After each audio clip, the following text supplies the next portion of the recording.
Welcome back everyone to the channel for another video. This is Q50 Beast.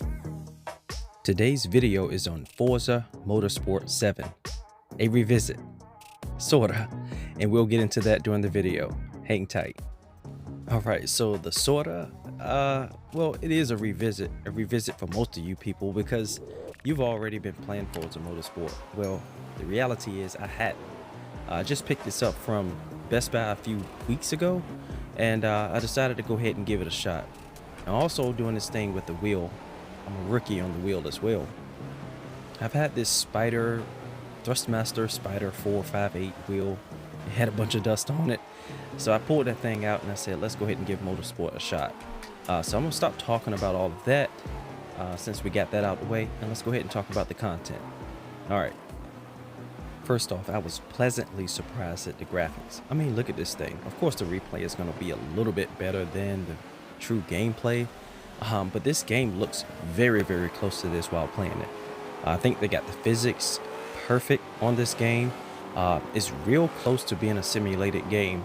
I know that it is a simulator / arcade game, and I think it fits perfectly right there.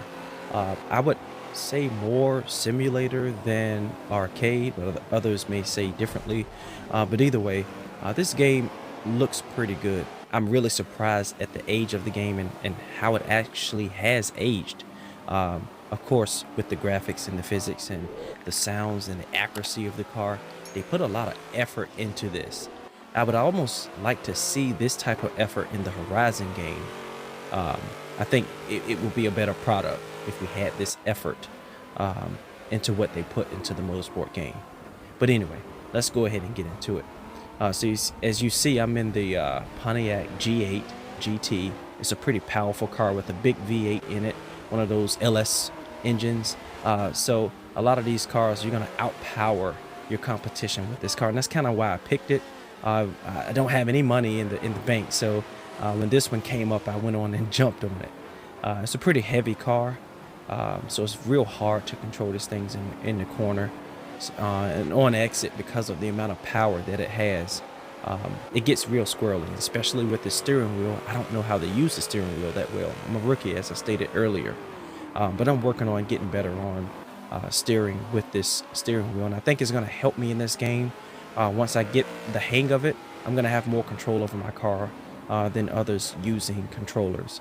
So I'm going through the sensitivity and working through that. And I understand this wheel is a starter wheel. It doesn't have any haptic feedback like some of the more expensive wheels.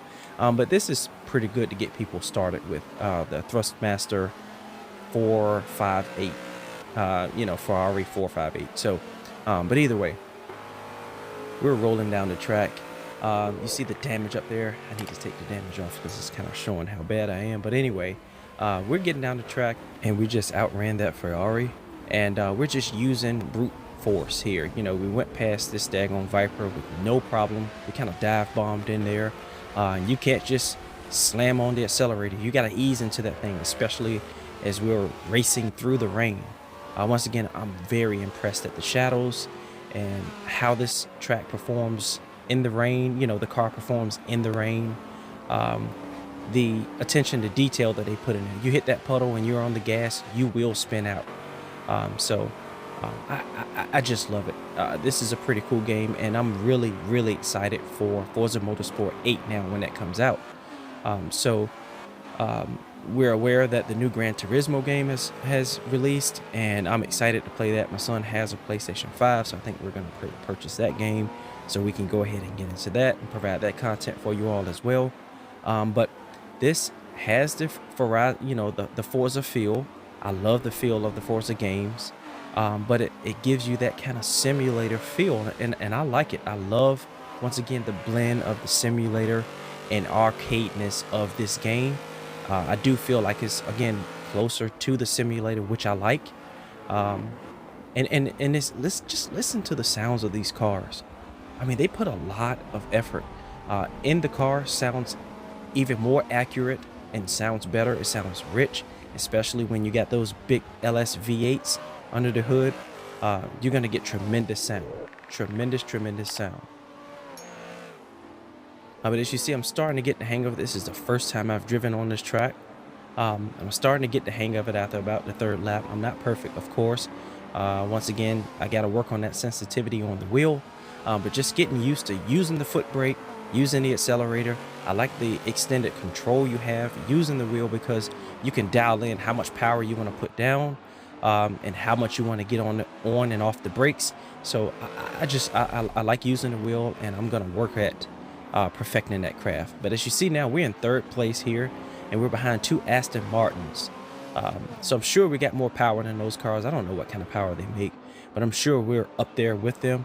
And we're going to use that brute force to try to just catch up with these guys and pass them. So we're still running in third. We're behind this Aston Martin, which I'm sure is handling a lot better than what we are handling, because we got a big 4-door sedan. This is a big family car. But you see that big LS, and it pulls us down, and we work in the inside, and we get that position. And we were almost ready to get it there, but we couldn't get it done there. But I knew that I got close enough to this car that once I get in a straight, I can put that power down and get past it. I had to ginger that thing because, you know, we are in the rain, but we were able to get it done, as you're going to see here in a minute. So we went inside of them there. We were a little more aggressive on the brakes that time, and we made it happen. We just used that power to get us through there, and we were able to kind of cut them off on that last exit of that last turn. So now we're going to work on this first place guy, and we're still going to just try to, the same strategy, is just use that brute force of that LS motor. And as you see, we went inside of him, and we were able to knock him out, and we were able to go ahead and get the first place and hold that lead. But I'm gonna go ahead and be quiet now and let you listen to the last few seconds of the video.